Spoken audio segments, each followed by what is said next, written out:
Shall we get started with our weekly jokes? Bear with me. You didn't find a joke? Bear with me. You didn't find a joke? George, this is our third podcast now. You should know the rhythm. Okay. Oh my god. Okay, no, I have a wholesome joke. It's fine. You have a wholesome joke? All right. Yes. Go on, hit me with it. Go on, you start. Okay. Why did the cat run away from the tree? I have no idea. Because it was afraid of the bark.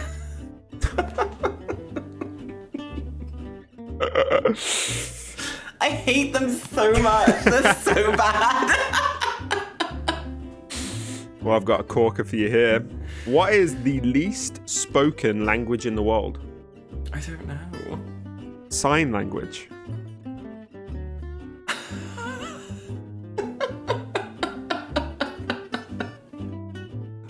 Oh my gosh. Okay.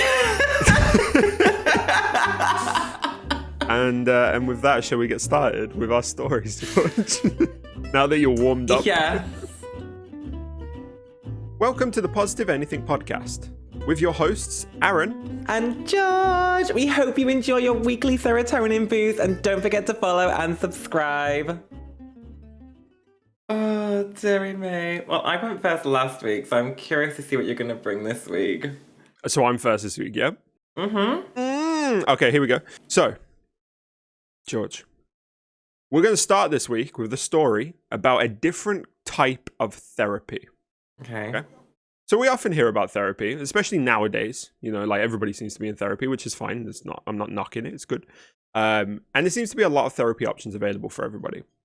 But I think I may have found one of the most unique ones out there. And it takes place in the Fireside Home Care Facility in the US of A.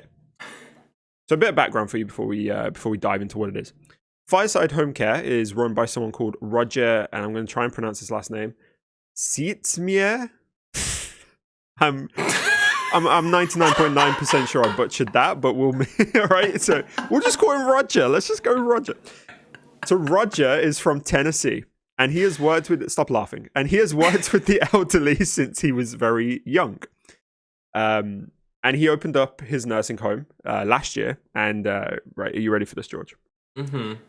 With 30 years of professional horse training, Roger brings a very interesting form of therapy to his nursing home in the form of two miniature horses called Spirit and Sonic. Okay.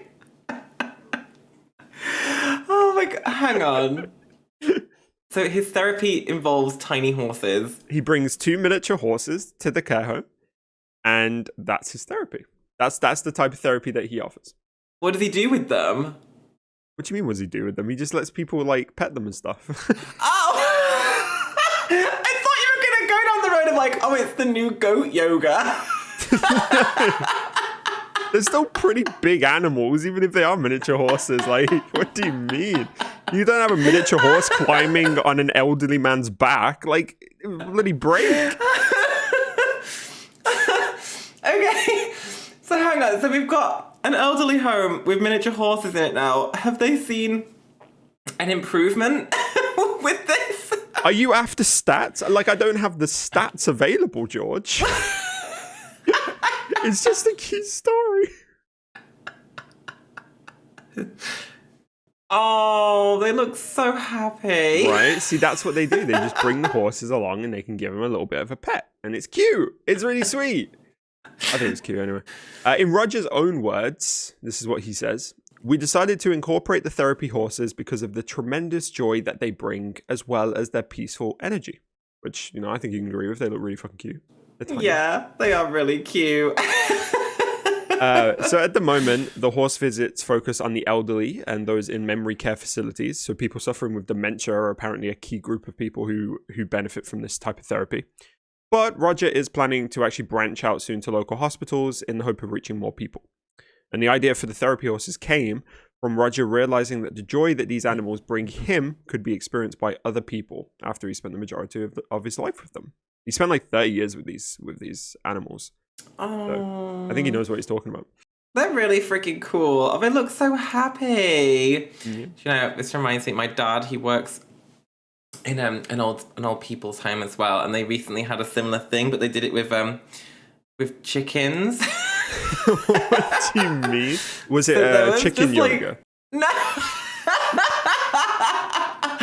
No, they basically, there's a company who they basically, like, I guess they lease out these like aquariums or like these incubators, and they give like old people these eggs, and they put them in like an incubator, and they watch them hatch and grow and stuff, and then they like give them a name, and they just have all these like pet chickens sort of running around.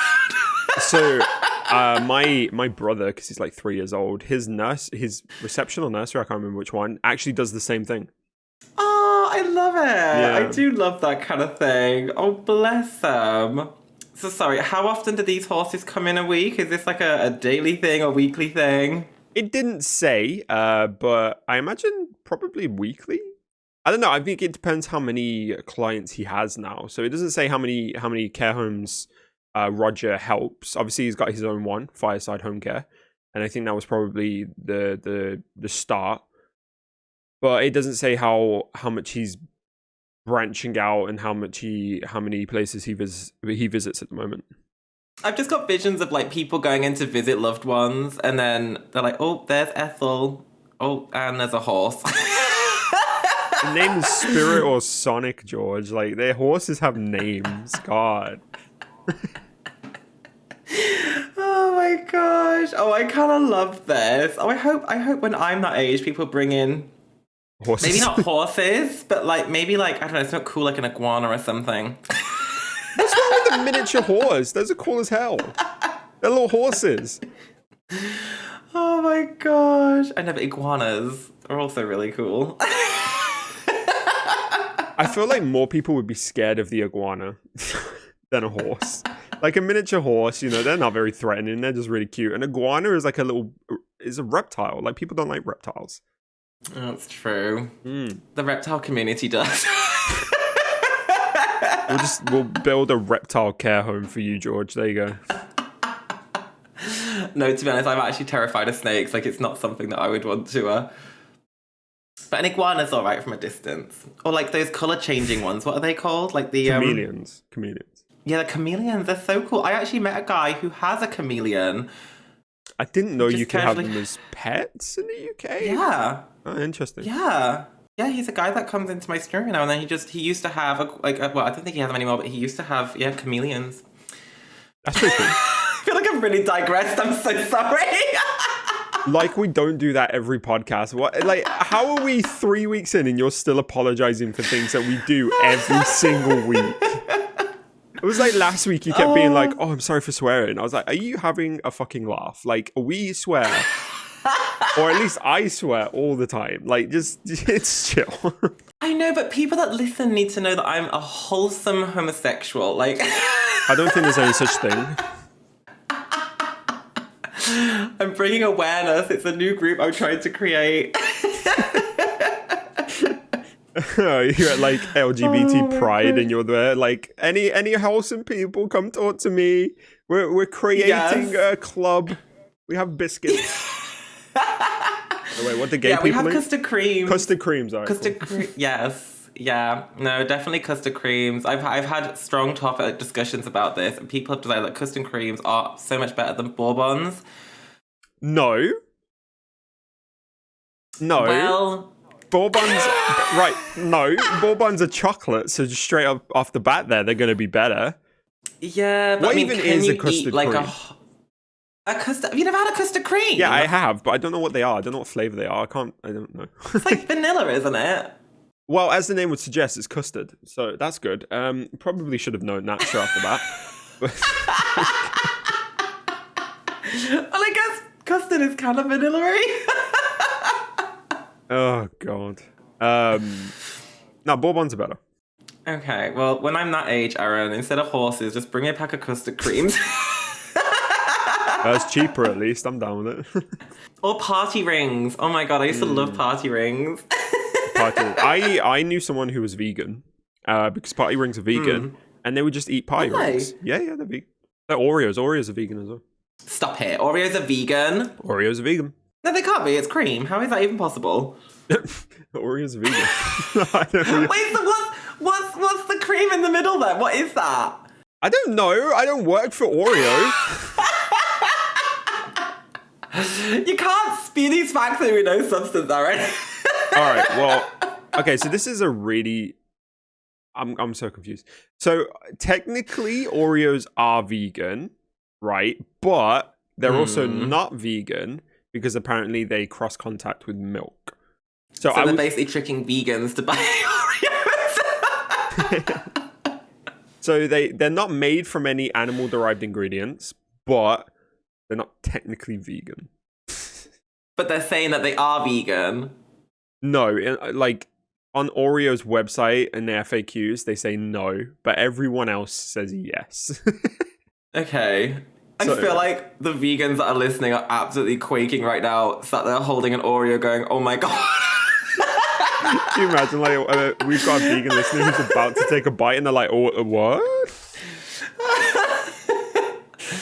Well, there you go, guys. If you take nothing away from this podcast today, Oreos are not vegan, despite what people think. Yeah, if you take anything away from this positive news podcast, we've just ruined vegans' days by saying that they can't have one of their favorite things.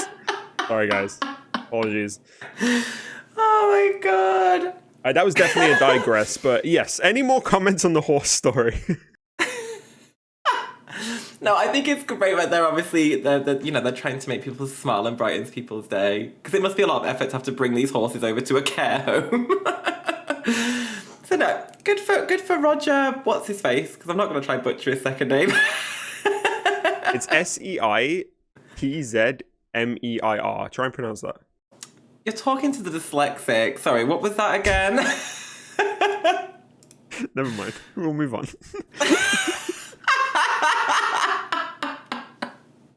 Oh dear. Oh my God. No, that is really freaking cute though. Yeah. I like that. And like I say, I do hope that people bring things into me when I'm old. Well, right. I can't really segue that into my story. I suppose food related, I guess. We're not eating horses, just FYI. No.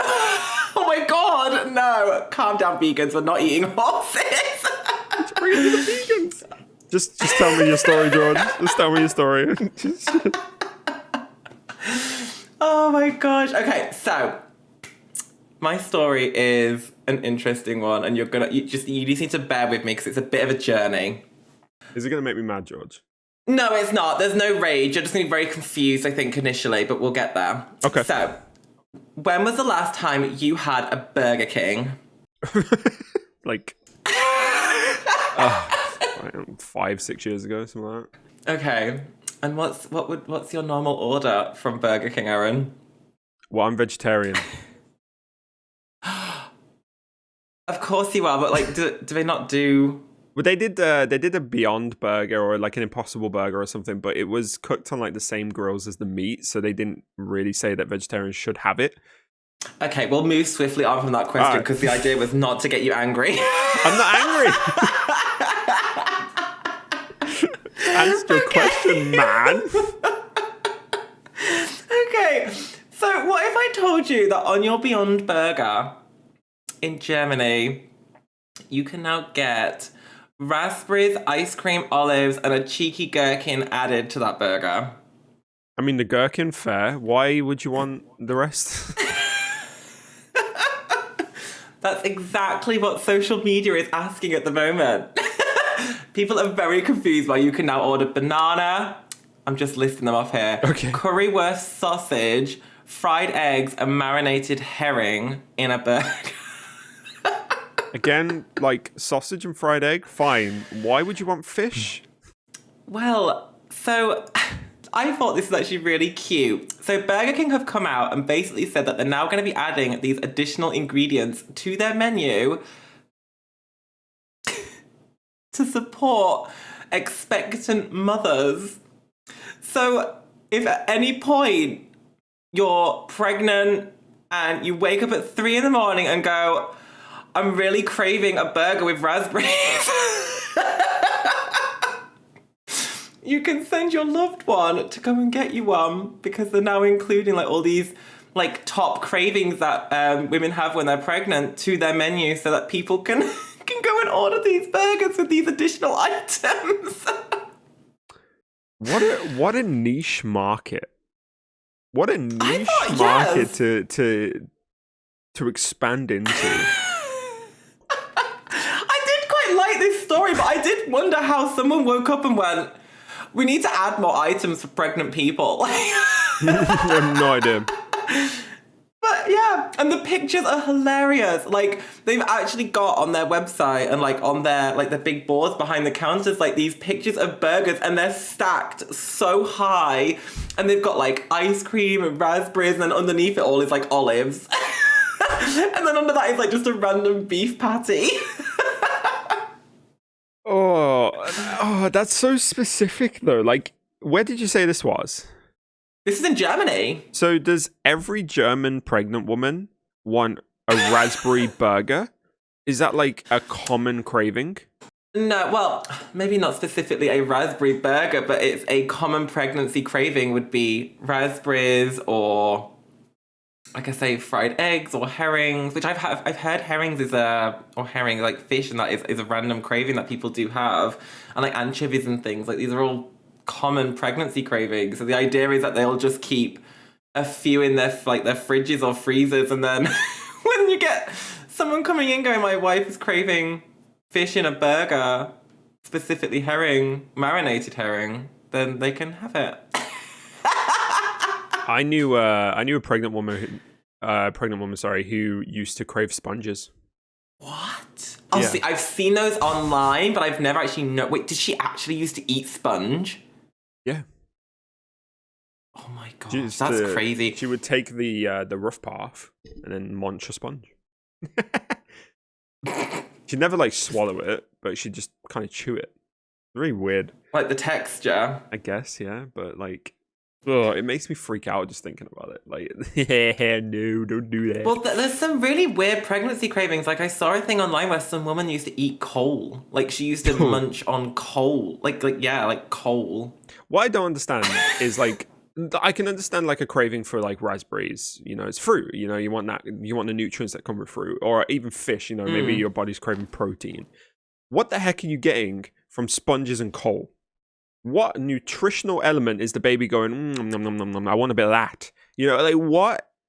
Where does that even come? And how do you know that's a craving? Because surely you have to have experienced a type of food before you get the craving to know what the craving is. Yeah, I don't know. I have no idea. I would like to feel that craving where I actually have to eat that. Because, I mean, there's a difference between craving chocolate I've not got any in the cupboard, I can't bother to go and get some, to like, I really have to eat a sponge. Like, what does that feel like? I think like, obviously we're both men. We haven't been pregnant just off the bat. This is probably a bit outside of our area of expertise. But like, maybe it's like withdrawal symptoms. So like, for example, I have a very, I would hope slight, but probably a bit more than slight, caffeine addiction. I need basically caffeine to survive throughout the day half the time. And if I don't have one, I get like a stonking headache and I just feel like absolute crap. And I know that that's like a craving, then I have to go and get it. Otherwise, I'm just in pain. So maybe it's like that. See, I always kind of envisioned, and again, please don't take offense to this, anybody, but I always kind of envision like cravings like that to be similar to like an addiction where you have to do it. Like it's like you have to do it. Like there's no is not an option. Yeah. I mean, any women who are listening / watching this who are pregnant or have been pregnant, please do feel free to let us know what it's like. Please educate us because it's quite interesting. Like, what does it feel like to get a craving? That is. Ooh, yeah. Give us your pregnancy craving. What were you? Oh yeah. What are your pregnancy cravings? I'm or curious if you know to know someone who had a weird one as well, that would be pretty cool to know. Like, let us know. Apparently, my mum used to crave onion barges with wine gums on top. So she had to like onion barges with wine gum sweets on top of it. Why is it always weird stuff? Like, what about? I don't know. Why does no one just crave like, oh, you know what? I want just a normal friggin' burrito or something.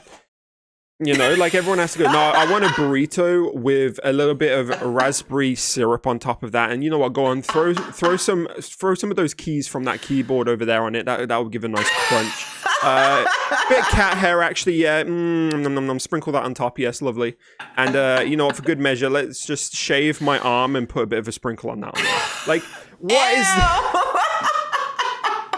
what are the logical steps for women's cravings when they're pregnant? It is bonkers. That was an emotional roller coaster. Oh, dear. Oh my gosh.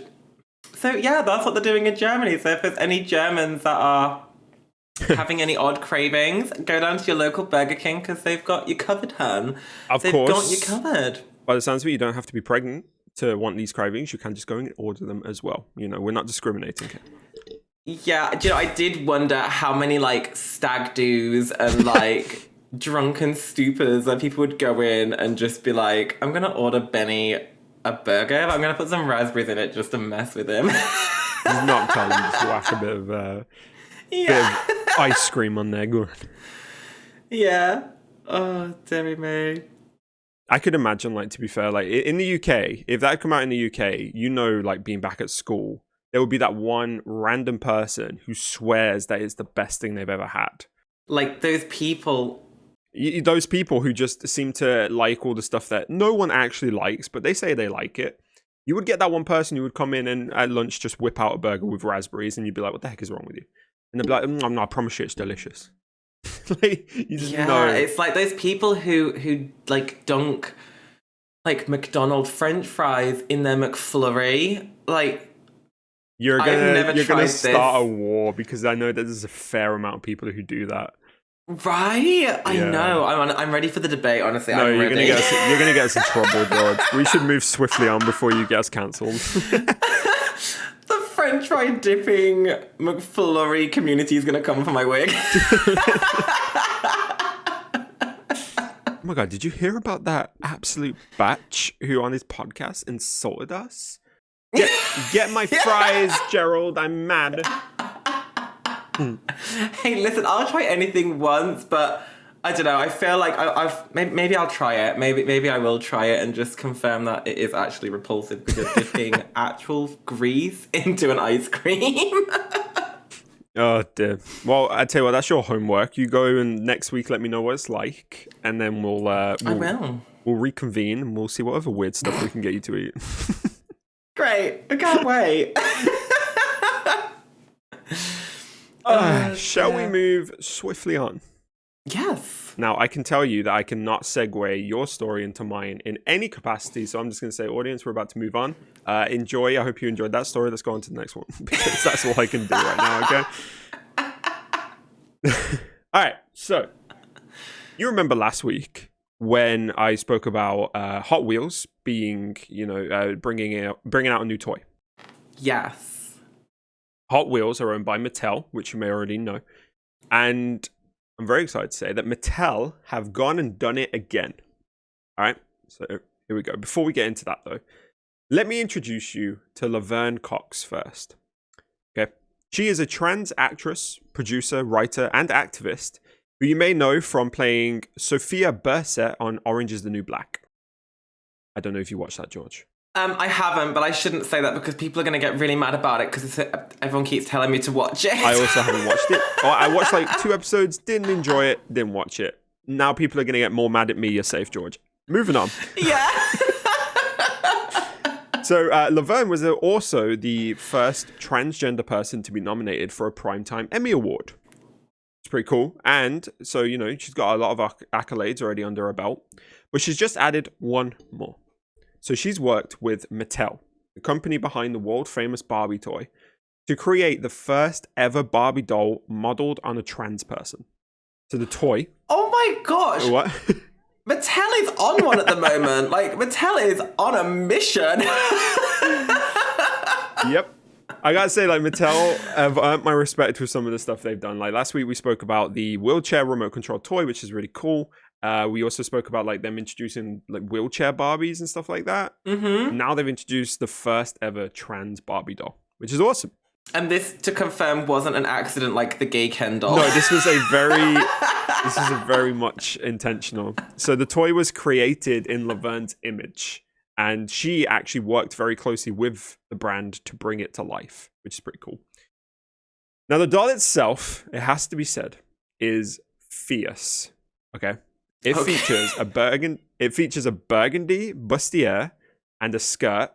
That's its first outfit, but then that can be removed to reveal a second outfit for the doll, which is a silver catsuit underneath. Apparently, Laverne was very keen to ensure that the doll had more than one outfit and could do the switch that everybody in the LGBT community is familiar with. If you've watched Drag Race, you know that famous, just like what do we call it? What do we call that kind of switch? It has like a sickening. There you go, sickening, like a sickening switch. Oh, sickening! Well, to surprise everybody, I too am also wearing a catsuit under this. Do you imagine? You know what? I could actually fully believe that you would as well. Oh my god, wait, she's fabulous!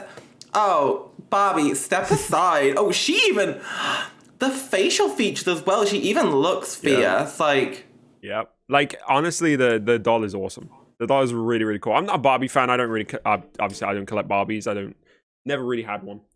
Being a boy growing up, I wasn't allowed one.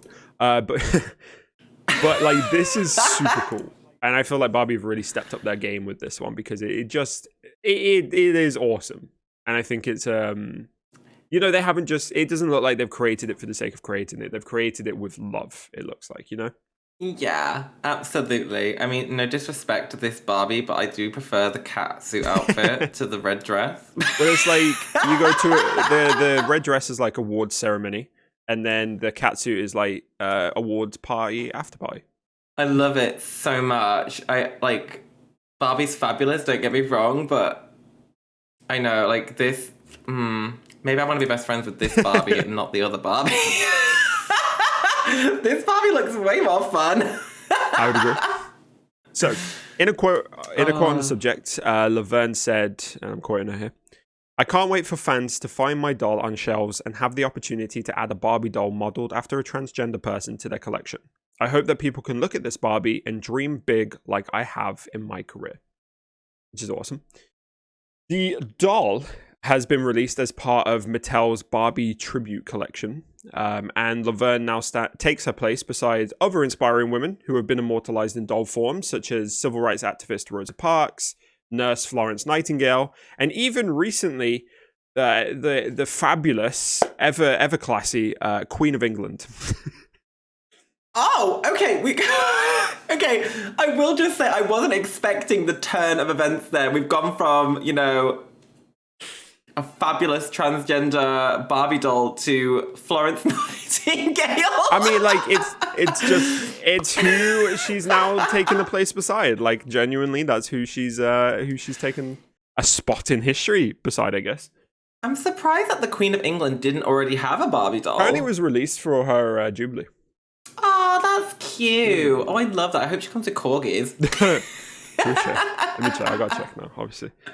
I feel like she either would, either that or like a teapot or something, or like her signature handbag.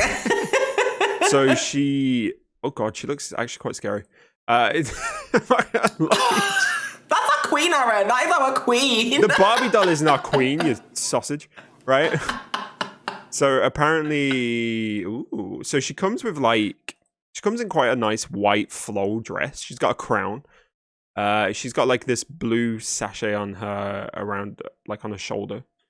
You can model her hands to do, the typical queen thing where she like holds them at her waist. Oh, you can actually model her that's hands. That's amazing. To do that. Yes.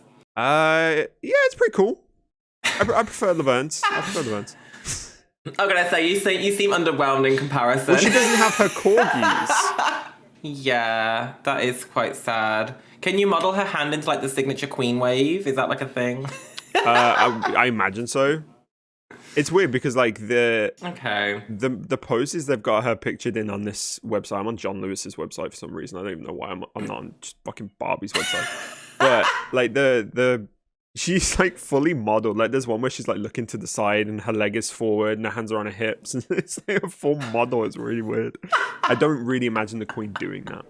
Oh my gosh. Okay, so when's Laverne's Barbie coming out, if not already? Oh, is it out? It came out like a week ago, 6 days ago, something like that.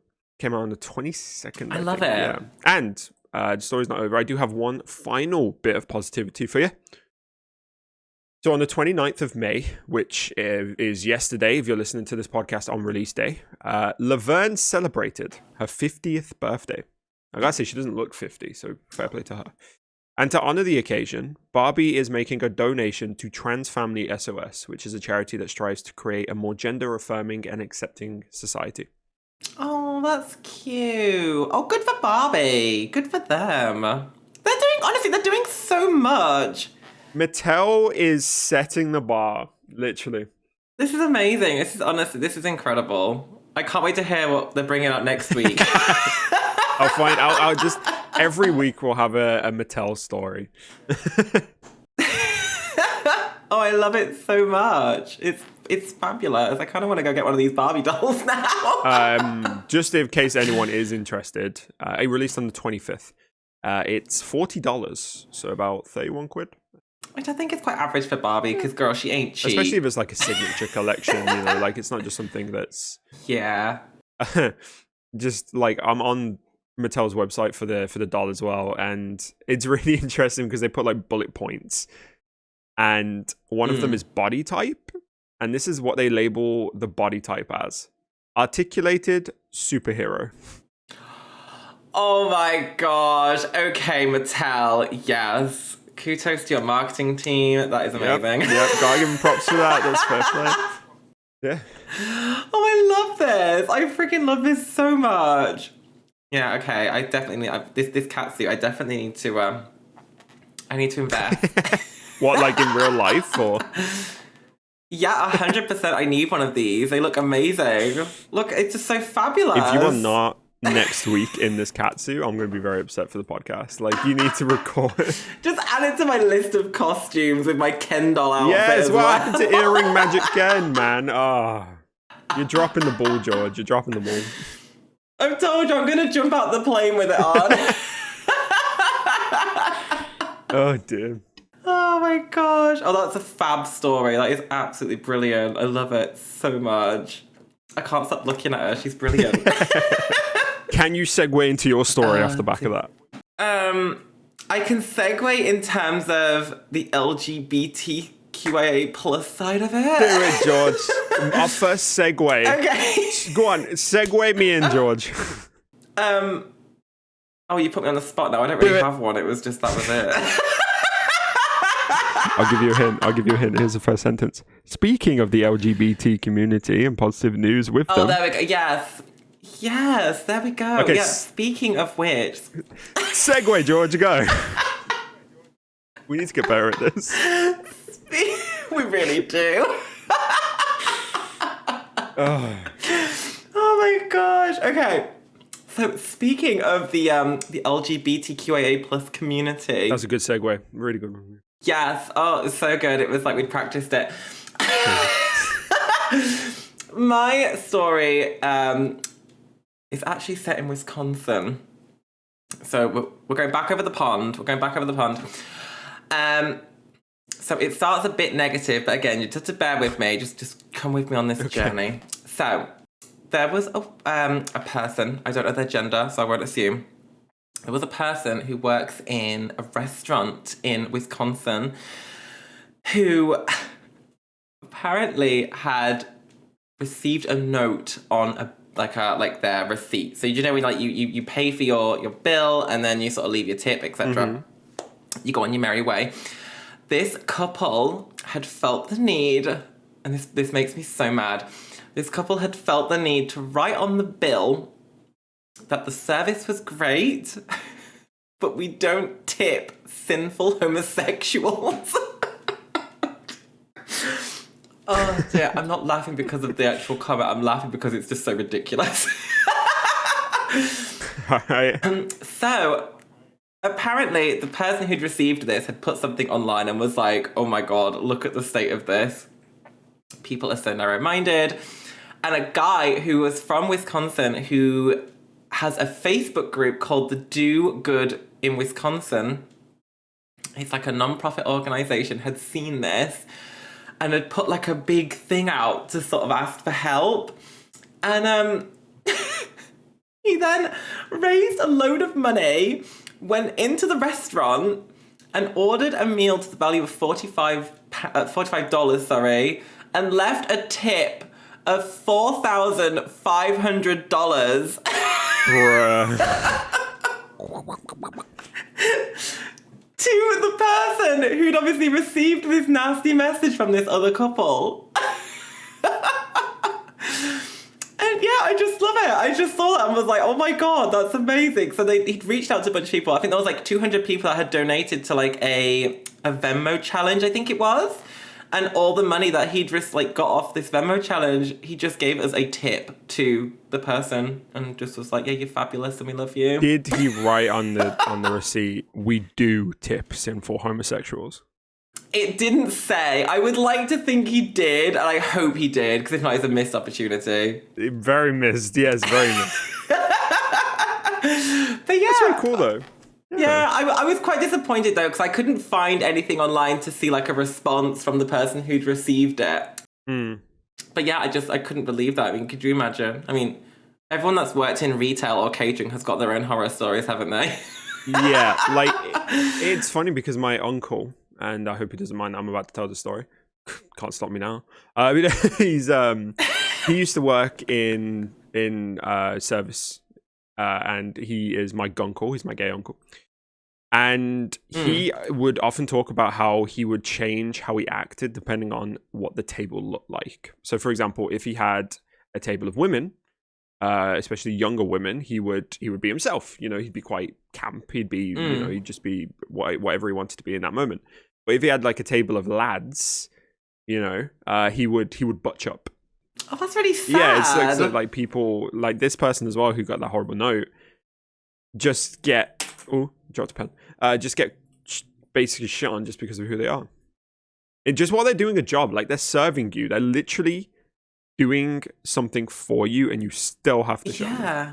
Exactly. And the other thing I was thinking when I read this, I got so cross about this because regardless of somebody's appearance or how they act or look, unless that person has told you in confidence about their sexuality, never judge a book by its cover. Like, how did they know? Unless they had specifically been told, which quite frankly, I highly doubt a waiter to tell the person that they're serving.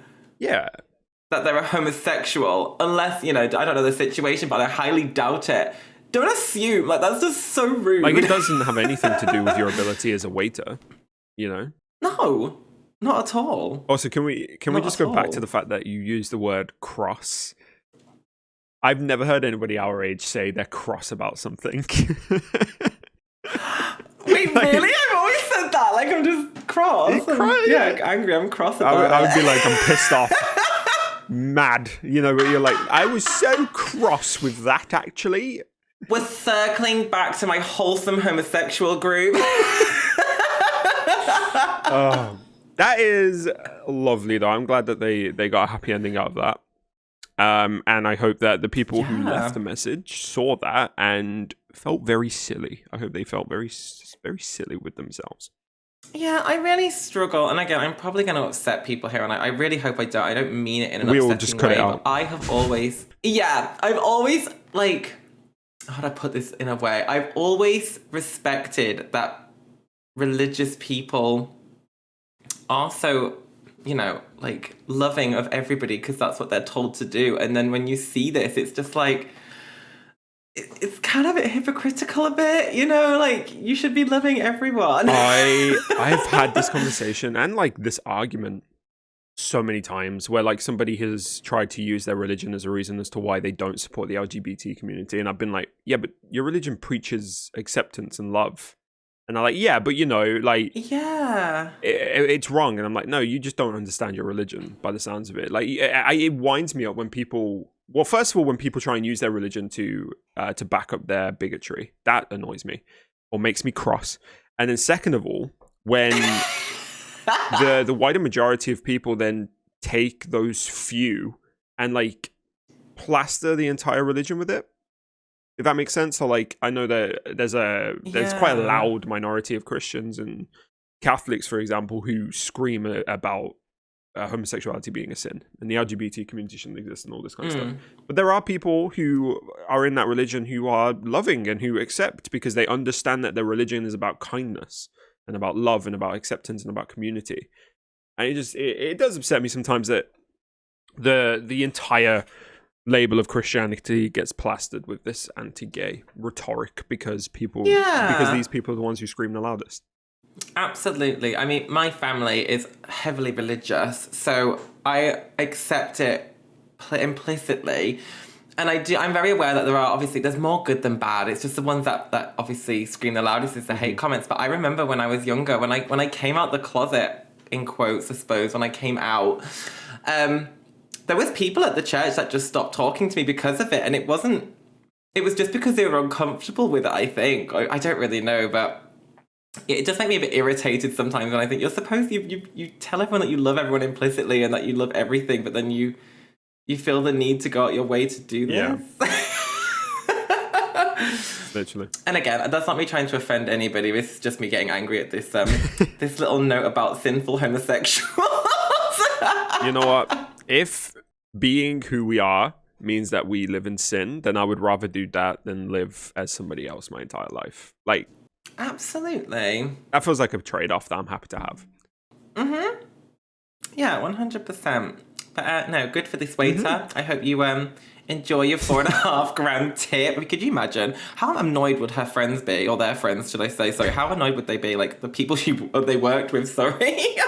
Like how mad would they be? You think there was anybody who was literally like, oh my God, you got that fat tip just because you're gay? Like, yeah! Sorry about it. Yeah, all our friends are like, but I'm gay as well. Excuse me, can I get a hater and then a lot of money, please? Manager, that table they look like they'd be really mean. Can I go and serve those, please? It's part of a long-term plan. They'll be like fighting to serve the mean couples. Oh, dear. Do you want to write a note on this? Oh, I'm gay. How do you feel about that? Does that make you angry? Feel free to tell me in the comments on my receipt there. Deary me. But yeah, I thought it was a nice little story. And you know what? We're talking about segues. And I actually have a positive short this week, a short story, which segues beautifully from that. I'm not even joking. Like, I thought you were about to read the story out. It was that close. Oh. So, here is the story. I'm just going to read it because I've written out in a nice way. Jennifer Venaccio was having a hard day. She was late to her job as a waitress because she couldn't find a babysitter for her son and had to wait for her daughter to be finished with school in order to get a job. And in the background, bills were piling up and stress was around every corner. She was having just a bad day. But ever the customer service aficionado, Jennifer puts on her best smile as she goes to her job with enthusiasm and genuine care, which must have caught the attention of one particular table where a gentleman and his wife were having dinner. So Jennifer serves them, as usual, and then they get up to leave. And as they do, the man wishes her a great day and says goodbye. Jennifer goes to clear their table and grab their paid bill, which came, by the way, to a total of $48. So you can see how I genuinely thought you were about to tell me this story because your bill in your story was $45, I believe, right? Yeah. Yeah. $48 this one. Crazy. But instead, she finds that the couple have left $858. In a random act of kindness from people whose names she doesn't even know and still doesn't, Jennifer received an $810 tip, which for the people in the UK is about £640. Oh my God. So not as much as the $4,000, but like this was just a random couple who decided to leave an $810 tip. That's so cute. Crazy, right? Oh my goodness. Like they didn't even leave a name or nothing. They just wanted to do an act of kindness. Yeah, literally, they just wanted to be nice and make someone's day. And Jennifer, with the money, was able to buy her daughter a new pair of shoes, her son a new police truck toy, and she also managed to pay off a few of her bills, which is awesome. Oh, that's really nice. This is, I guess, a nice segue. Tip your waitresses. Maybe not $810, but tip your waitresses. They might need it more than you know. Oh, bless them. Oh, that's a lovely story. Yeah, a little short one for you because there wasn't really much else to expand on in that. But it was really interesting to hear your story to then go into that one. Yeah. You know, I was saying to Aaron before we started that like this week has been really difficult to find good news, obviously just with recent things going on. Yeah. And one thing I've learned a lot, when you're searching for good news, it makes you inadvertently want to gamble. What? What? Hold on, what? So, it was literally, I feel like every piece of good news I was reading was, oh, Marlene won on a scratch card, she won 25 grand. So-and-so just won 50 grand, this person's won 100 grand. And it's like literally one after another, all these people winning copious amounts of money on scratch cards. And I was sat there thinking, I should probably get a scratch card. Isn't it weird though that like the majority of the good news that you can find is about people just coming into a lot of money? I know, it's sad. It is kind of sad. Yeah. That's why like with the stories that I find, I try and move away from that kind as much. Like this tip was the first one I found, but more because it was a random act of kindness from people rather than sheer luck. Yeah. No, absolutely. Like I get that, you know, money can obviously change someone's life in a heartbeat, but yeah, it's just whenever you look at good news online, it's just all very finance related. Yep. Well, yeah, going back to like this what you mentioned about this week being quite negative, we do hope that these stories bring you some joy if you're still listening, watching. And yeah, there are positive things out there. You just sometimes need to look a little bit harder for them. But that's what we're here for. To help with that. Yeah, it's one of those catch-22s really, because I think we've always said from the get-go, like, bad news is so much more easier to sell than good news. Like, it's more eye-catching, isn't it, bad news than good news, really? Unfortunately, yeah. So, it can be hard sometimes trying to find the good, but it's there. You've just got to dig a bit deeper sometimes. Yes. Right, we're going to the end. And I am going to end us with a joke here, George. You ready? Okay. Another one, because, you know, I know that you enjoy my jokes. I do. So recently I've gotten into text talk. But there's one abbreviation which I just don't understand, and it's IDK. You know, what does IDK stand for? Well, I've started asking everyone, but everyone I ask just says, I don't know. Well, I guess I'll never find out what it stands for. Oh no. Oh no. Alright, well, with that, we will see you guys next week. Hope you've enjoyed. And remember to rate us on Spotify. That's something we found out you can do. Rate us on Spotify. Give us 5 stars if you enjoy. Or whatever it is, the rating. Yeah. Subscribe to the YouTube. Follow us on all the social media. We're posting on TikTok every day as well. So yeah, go show us some love. And thank you for being here. We'll see you next week. Bye. Bye, guys.